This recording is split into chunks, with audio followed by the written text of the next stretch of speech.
Yes, this is the time to discuss about the EVMs.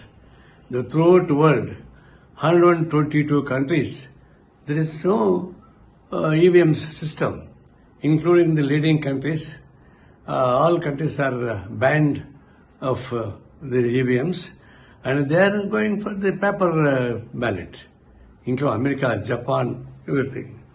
Such a worldwide accepted of that EVMs is doubtful. Then why this India is not accepting that?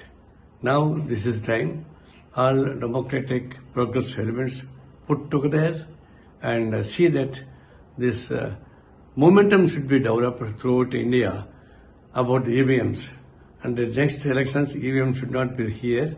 Such a movement, it is necessary, and we demand the central government also should discuss about this and withdraw the EVMs. Otherwise, it is encouraging the false and manipulated results.